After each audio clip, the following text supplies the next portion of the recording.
Welcome to NSTV. ముందుగా bulletin లో headlines.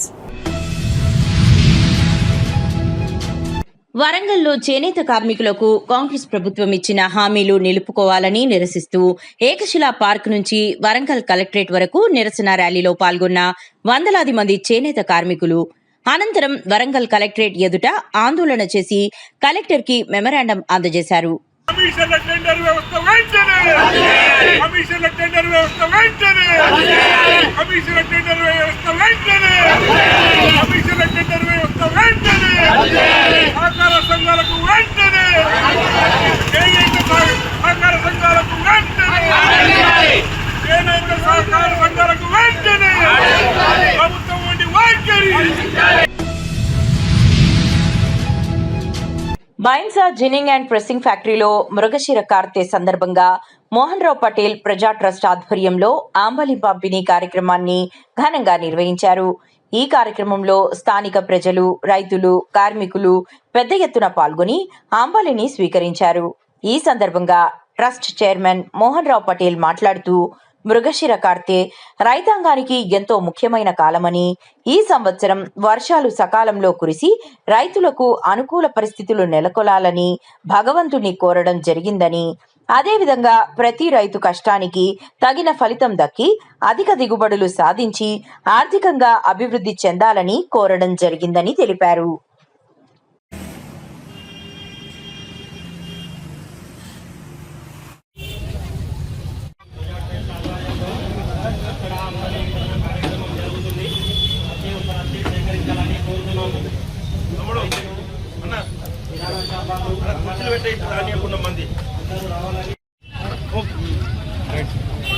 తమ్ముడు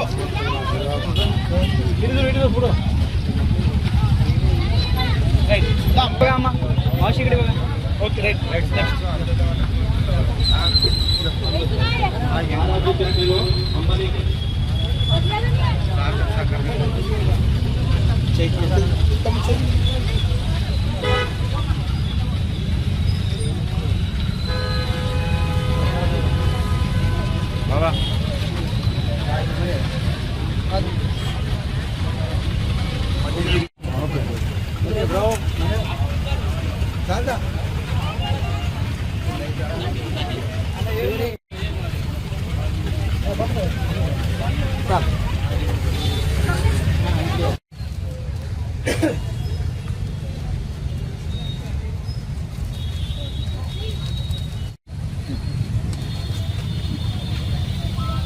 మోహన్ రావు పాటిల్ ప్రజా ట్రస్ట్ ఆధ్వర్యంలో ఏర్పాటు చేసిన అంబలి వితరణ కార్యక్రమానికి ఇక్కడున్న ప్రాంతీయ వాసులు, అదేవిధంగా కార్మికులు, ప్రయాణికులు వచ్చి మా యొక్క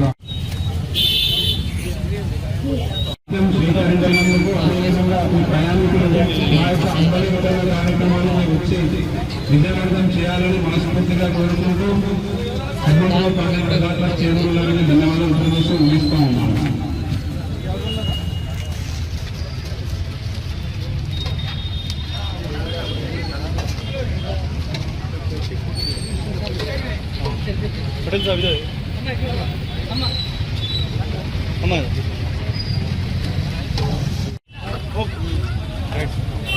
తమ్ముడు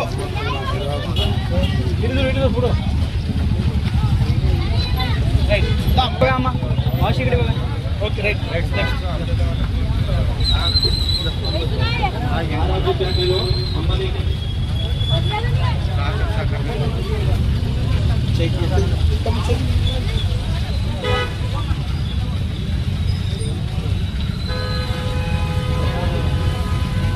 బాబా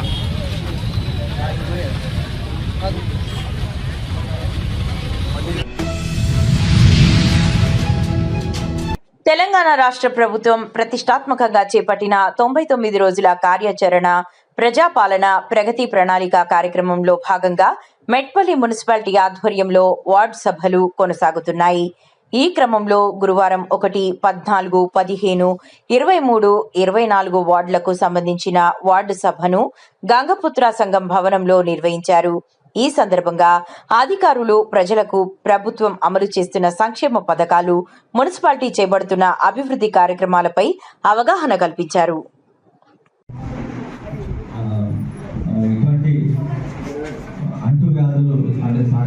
అంటువ్యాధులు కాదు, ఈ అంటువ్యాధులు కూడా ఈ వర్షాకాలంలో ప్రబలే అవకాశం ఉన్నందున దయచేసి మీ యొక్క ఇంటి పరిసరాలను పరిశుభ్రంగా ఉంచుకోవాలని ఈ సందర్భంగా కోరుకుంటూ, మా తరఫున మేము ఈ ట్రైన్లలో మరి ఆ దోమల లార్వా వృద్ధి కాకుండా మేము మా శానిటేషన్ సిబ్బందితోటి క్లీన్ చేయడము, బ్లీచింగ్ చల్లించడము, లేదంటే ఆయిల్ బాల్స్ వెలువడేటువంటి ఎటువంటి చెత్తనైనా దాన్ని మనము ఇంటి వద్దనే వేరు చేయాల్సినటువంటి బాధ్యత మీపై ఉన్నది.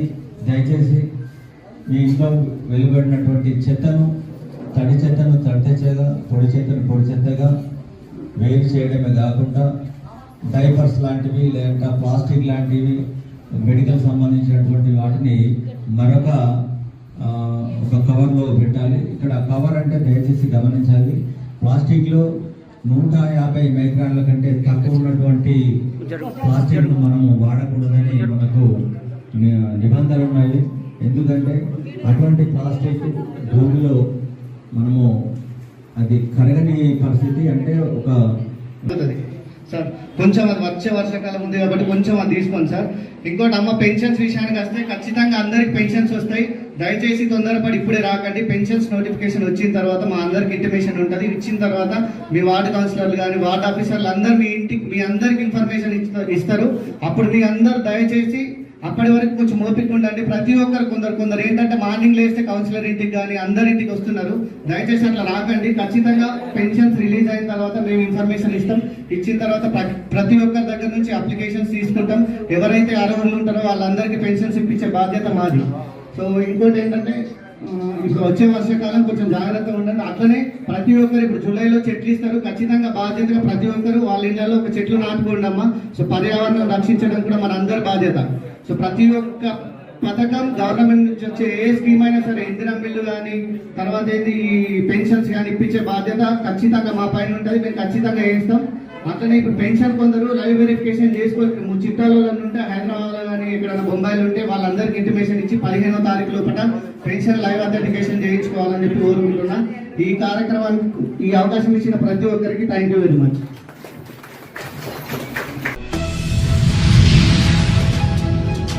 కామారెడ్డి జిల్లా సదాశివనగర్ మండలంలోని పద్మాజీవాడి సదాశివనగర్ సింగిల్ విండో యూరియా కోసం రైతులు సోమవారం ఆందోళన చేశారు.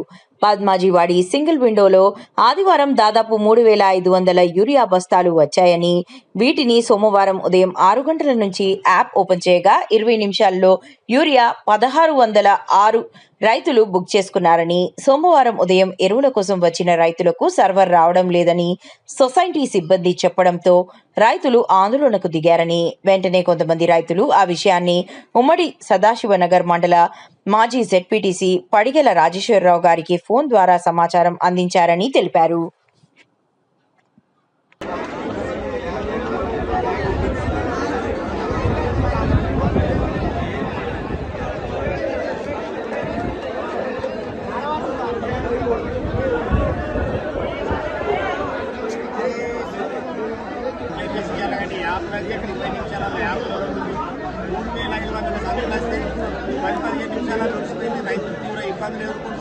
మళ్ళీ యాప్లో బుక్ చేసి సొసైటీకి వస్తే సర్వర్ పనిచేస్తలేదని చెప్పి రైతులను ఇబ్బంది పాల్చేస్తున్నారు.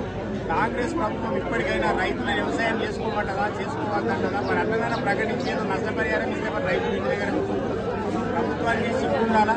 ప్రభుత్వం ఏంటంటే రైతులు ఎంత కష్టపడి పనిచేస్తే ఇవాళ మరి రాష్ట్రం కానీ అన్ని రకాలుగా పంట పండితేనే మరి ప్రజలు అభివృద్ధి చెందుతారనే విషయం రైతులకు 80% రైతులు వ్యవసాయం మీద ఆధారపడి బతుకుతారు.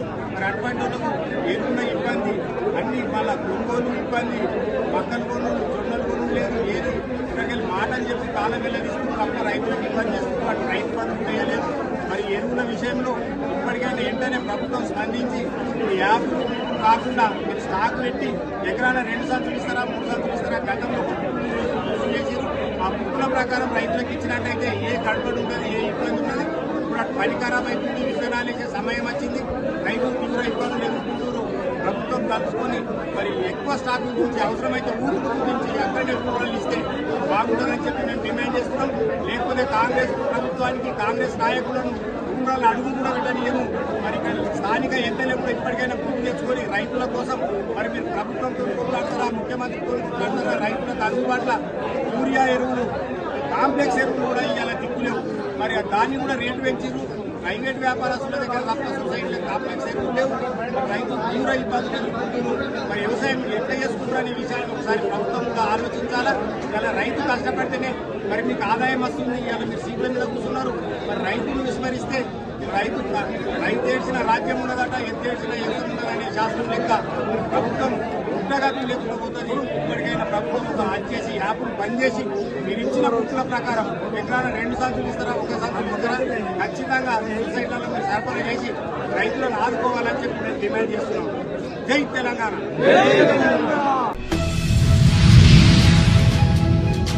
వరి ధాన్యం కొనుగోలు ప్రక్రియ వెంటనే పూర్తి చేయాలని జిల్లా కలెక్టర్ భావేష్ మిశ్రా సోమవారం సాయంత్రం సారంగపూర్ మండల కేంద్రం యాకర్పల్లి గ్రామంలో వరి ధాన్యం కొనుగోలు కేంద్రాన్ని ఆకస్మికంగా తనిఖీ చేశారు. ఇక్కడ జరుగుతున్న కొనుగోలు ప్రక్రియను పరిశీలించారు. అధికారులు కొనుగోలు కేంద్రం నిర్వాహకులతో మాట్లాడుతూ వరి ధాన్యం కొనుగోలుకు సంబంధించి వివరాలను అడిగి తెలుసుకున్నారు. ఇప్పటి వరకు కొనుగోలు చేసిన ధాన్యం, ఇంకా పూర్తి చేయాల్సిన కొనుగోలు ఎంత ఉందో అడిగారు. ధాన్యం కొనుగోలు పూర్తయిన ఇతర ప్రాంతాల నుంచి హమాలీలను అదనంగా సమకూర్చుకొని ధాన్యం తరలింపు ప్రక్రియను వేగవంతంగా పూర్తి చేయాలన్నారు.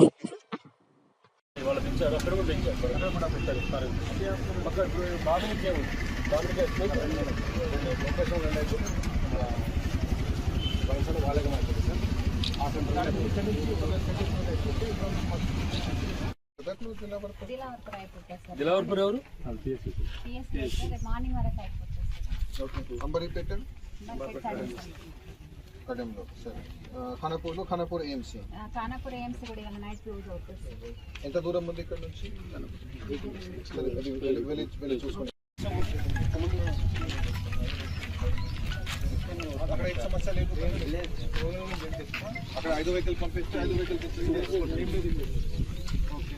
అమ్మాలి ప్రాబ్లం ఉంది సార్. లేదు కదా అమ్మాలి ప్రాబ్లం ఇక్కడ మేనేజర్ నీదే పెండింగ్ ఉంది. ఏ వెహికల్ లోడ్ అవుతున్నాయి? ఇది ఒక వెహికల్ వర్షం వచ్చేంత అక్కడ చిపోయింది అంటే అది కరెక్ట్ కాదు. దీనికంటే బెటర్ సపోర్ట్ ఏం కావాలి? నీరెస్ట్ పాయింట్ ఇచ్చినాము, లారీలు ఇచ్చినాము. ప్యాడింగ్ కూడా సఫిషియెంట్ ఇప్పుడు వెహికల్స్ ఉన్నాయి. మొత్తం లోడ్ చేసి రైతులు ఉన్నారు. చెప్పండి. రైతులు అయిపోయింది. మీది ఎక్కడ ఉంది? కుప్ప. అక్కడ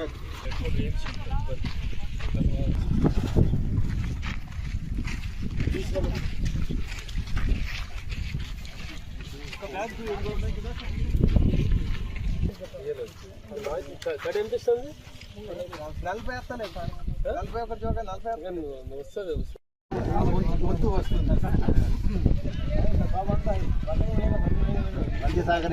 ఇప్పుడు ఇవాళ రేపు 2 రోజులు మొత్తం వర్షం వచ్చినా కూడా చినుకులు వస్తాయి. పెద్ద భారీ వర్షం రాదు. అది అదృష్టం. అందుకని సమయాన్ని వ్యర్థం చేయకుండా రైతులు వాళ్ళని కూడా పిలిపించి వాళ్ళు పనిచేస్తున్నప్పుడు కొంత మీరు కూడా సాయం చేయండి. కొంత మీరు సాయం చేయండి. చేస్తే ఫాస్ట్గా అయిపోతుంది. రాత్రి నైట్ అయినా కానీ అయిపోతుంది. చిన్న చిన్న 20 సంచులు 30 సంచులు ఉంటాయి కదా సార్. వాళ్ళ మేము ఉన్నాము. మీకు గురువారం రోజు మన రాష్ట్రంలో మాన్సూన్ అనేది వచ్చేస్తారు. ఎగ్జాక్ట్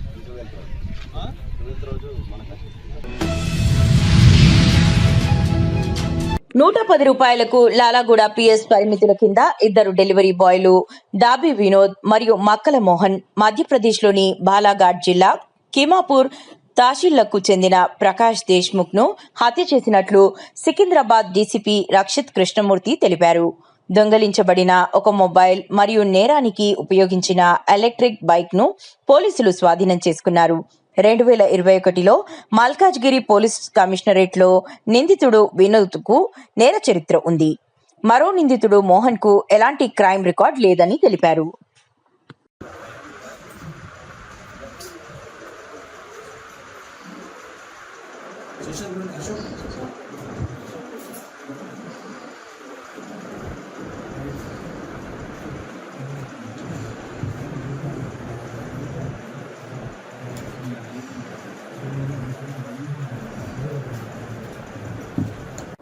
అందరికీ నమస్కారం. ఈరోజు ఈ ప్రెస్ మీట్ కారణం ఒక మర్డర్ కేస్ మనకి థర్డ్ ఆఫ్ జూన్ నమోదనం అయింది లాలాగూడ పిఎస్లో.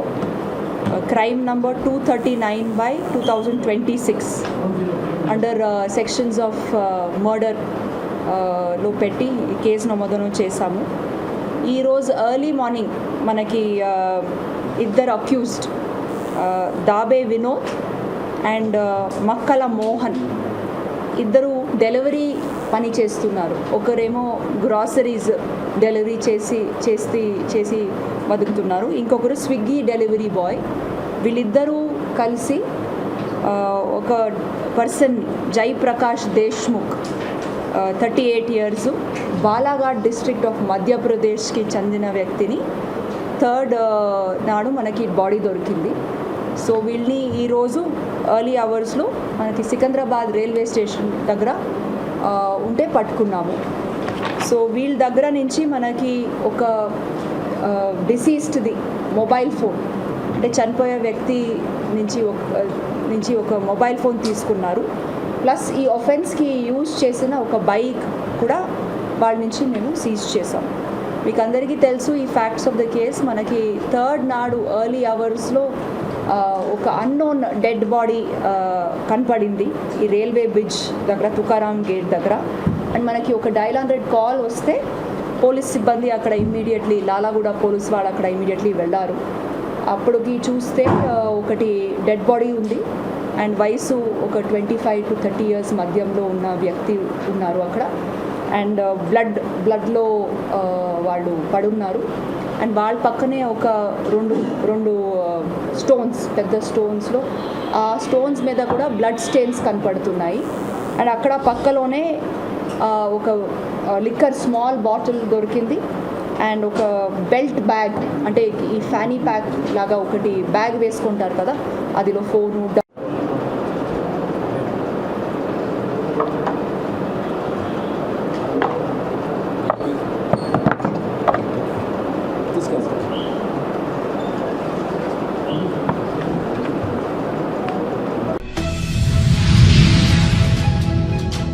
కల్తీ ఆహారాన్ని అరికట్టేందుకు ఏర్పాటైన హెచ్ ఫాస్ట్ మాంసం వ్యర్థాలపై భారీ ఆపరేషన్ చేపట్టింది. హైదరాబాద్ నుండి ఆంధ్రప్రదేశ్కు అక్రమంగా 120 టన్నుల వ్యర్థాలను తరలిస్తున్న 9 లారీలను పోలీసులు సీజ్ చేశారు. ఇటీవల కాలంలో హైదరాబాద్ నగరం నుండి టన్నుల కొద్దీ చికెన్ వ్యర్థాలు ఆంధ్రప్రదేశ్లోని పలు ప్రాంతాలకు తరలి చేపల చెరువులో ఈ ఆహారాన్ని వినియోగిస్తున్నట్లు పోలీసుల విచారణలో తేలింది. ఈ కేసులో ఇప్పటి వరకు 4 నిందితులను అరెస్టు చేసి వారికి సంబంధించిన ఏజెంట్ల గురించి పూర్తి సమాచారాన్ని సేకరించి కల్తీ రాయుళ్లపై ఉక్కుపాదం మోపుతున్నారు.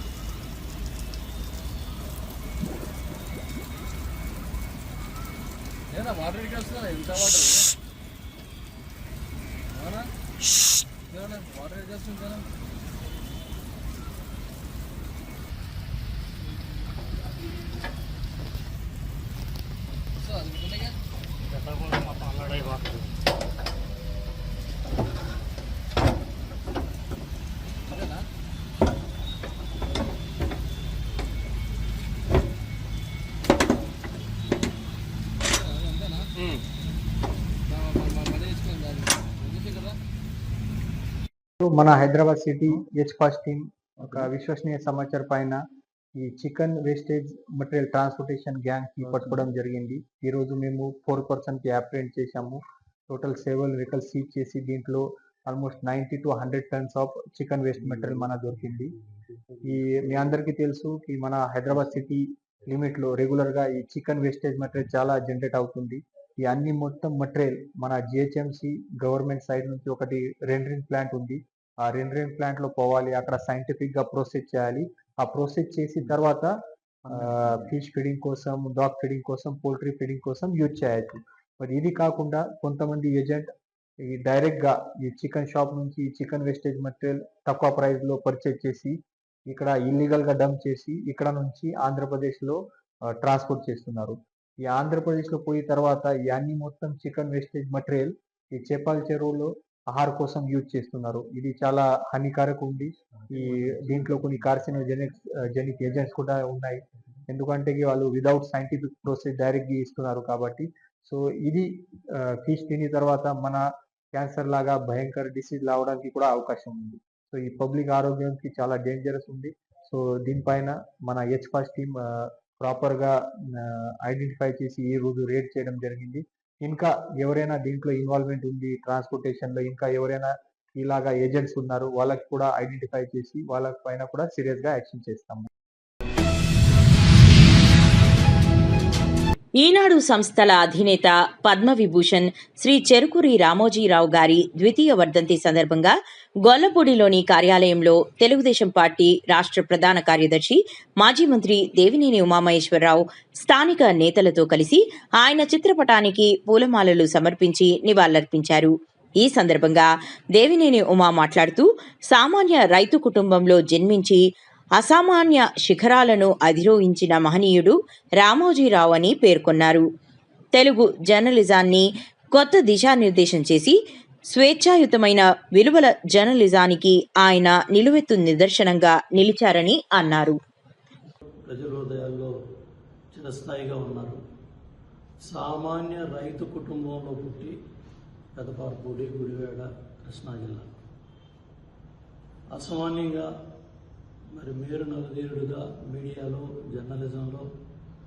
జర్నలిజం అంటే ప్రజల్లో చైతన్యం తీసుకురావటం, మార్గదర్శిగా పద్మవిభూషణ్ మరి ఆయన్ని కేంద్ర ప్రభుత్వం గౌరవించడం జరిగింది. ఎన్నో అవార్డులు, ఎన్నో డాక్టరేట్లు ఏ రంగంలో తీసుకున్నా మరి ఆ రోజు అన్నదాత అని ఒక వ్యవసాయ రంగంలో వ్యవసాయ బిడ్డగా, రైతు బిడ్డగా గుడివాడలో ఆ రోజుల్లో చదువుకునేటప్పుడు, తర్వాత అక్కడ చేసే వ్యాపారాలను నేను చేయాలనే ఆలోచన పక్కన పెట్టి వినూత్నంగా తనంటూ ఒక మార్గదర్శిగా ఉండాలని ఆయన ఢిల్లీలో పత్రికా రంగంలో పనిచేయటం కానీ, విదేశాలకు అవకాశం వచ్చినా వెళ్లకుండా ఇక్కడే ఉండటం కానీ, అదేవిధంగా ఆ రోజు అన్నదాత పత్రిక ద్వారా వ్యవసాయ రంగంలో ఏ విధంగా రైతాంగానికి ఉపయోగపడాలని దాన్ని ముందుకు తీసుకెళ్ళటం, మార్గదర్శి చిట్ ఫండ్ ఏర్పాటు చేసి చిన్న వాళ్ళ పేద మధ్యతరగతి కుటుంబాలు ఉమ్మడి ఆంధ్రప్రదేశ్లో కావచ్చు, దేశంలో కావచ్చు, చిట్ ఫండ్లో ఎంతోమంది నమ్మకమైన పొదుపుగా చేసుకొని ఏ విధంగా ఎట్లా వాళ్ళ కుటుంబాలను ఆర్థికంగా అంటే వ్యాపార పరంగా చదువులకైనా రకరకాల వృత్తుల్లో వాళ్ళు స్థిరపడటానికి ఏ విధంగా మార్గదర్శి చిట్ ఫండ్ కొన్ని కోట్ల మంది ప్రజల జీవితాల్లో వెలుగు తీసుకొచ్చింది.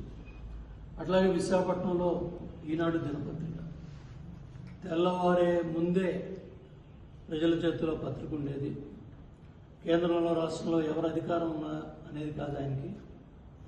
నిర్భీతిగా ఈనాడు దినపత్రిక సమాజంలో జరుగుతూ ఉన్న మంచి చెడుల్ని ధైర్యంగా ప్రజల ముందుకు తీసుకురావటం, ఎంతో అగ్రదిన పత్రికలను ఆ రోజుల్లో అన్నింటినీ అధిగమించి రామోజీరావు గారి నాయకత్వంలో 18.5 లక్షల దినపత్రికలు ప్రతిరోజు కూడా ప్రజల చేతుల్లో ఉండేయంటే తెల్లారేపాటికి ఆ పత్రిక చదవందే మరి ముందుకెళ్ళిన ఎంతోమంది లక్షలాది మంది ఉన్నారు. అట్లా ఆ ఈనాడు దినపత్రిక ఈరోజు ప్రజల జీవితాల్లో కానీ, సమాజంలో మంచి చెడు ముందు తీసుకురావడంలో కానీ, ప్రభుత్వంలో ఆ రోజు గత 5 సంవత్సరాలు ఒక దుర్మార్గమైన పరిపాలన, తండ్రి కొడుకులు ఏదో విధంగా రామోజీ ఫిలిం సిటీ గేట్లు పగలగొట్టాలి, గేట్లు తగలాలి, ఈనాడు గేట్లకి పెట్టాలని తండ్రి కొడుకులు ఎంతో ప్రయత్నం చేశారు.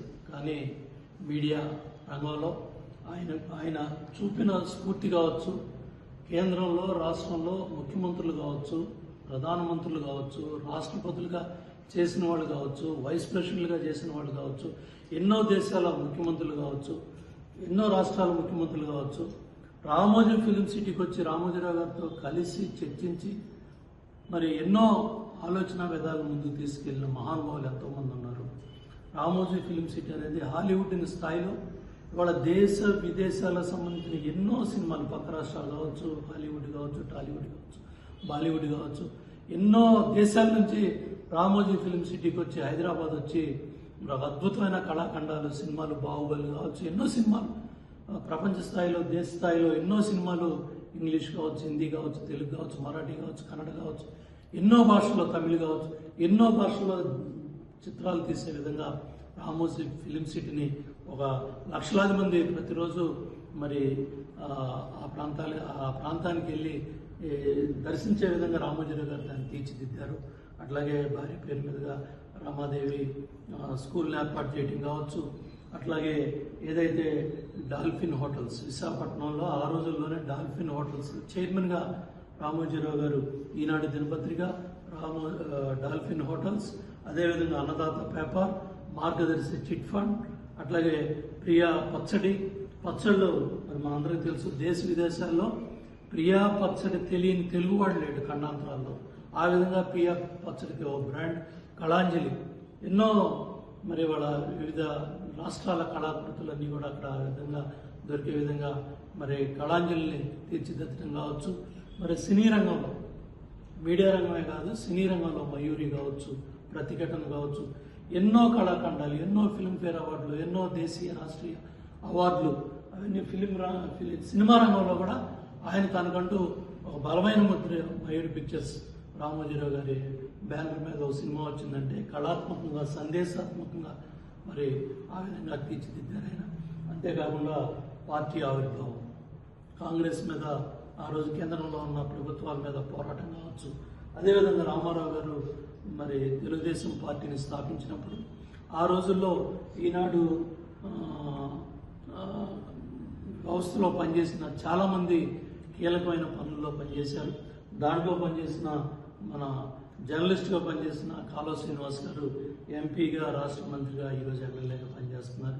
సో అట్లా అంతేకాకుండా ఆలోచన విధానం ఎన్టీ రామారావు గారితో ఆయనకున్న అనుబంధం, అదేవిధంగా 1984లో రామారావు గారిని అప్రజాస్వామ్యంగా దింపినప్పుడు ఈనాడు దినపత్రిక పోషించిన పాత్ర కానీ, ఆ రోజుల్లో తీసుకొచ్చిన చైతన్యం కానీ, ఎంతోమంది యోధులు దేశం అంతా కదిలి ఆ రోజు నెల రోజుల్లో ఒక ముఖ్యమంత్రి గారిని నిచ్చితే నెల రోజులు తిరగకుండా కేంద్ర ప్రభుత్వం భూమి మీదకి వచ్చి మళ్ళీ ఎన్టీ రామారావు గారిని మరి ప్రజల్లో వచ్చిన ఆ ఉద్యమం మరి ఆ విధంగా ఒక చైతన్యాన్ని ప్రజల్లో కలిగించింది.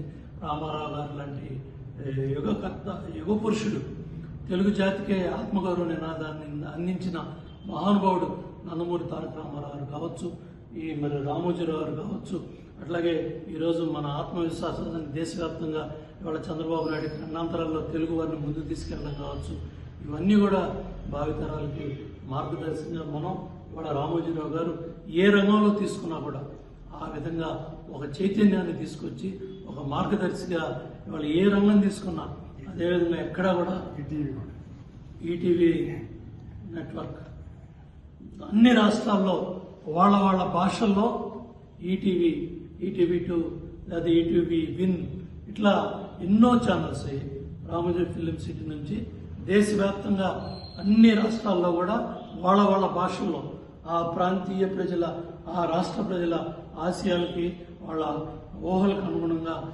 అక్కడ వాస్తవ పరిస్థితుల్ని ముందుకు తీసుకెళ్ళడంలో కానీ రామోజీరావు గారు మరి చూపించిన మార్గాన్ని మనందరం కూడా గుర్తుపెట్టుకోవాలి. ఇవాళ ఆయన జర్నలిజంలోనే ఎక్కడా రాజీ పడేవాళ్ళు కాదు.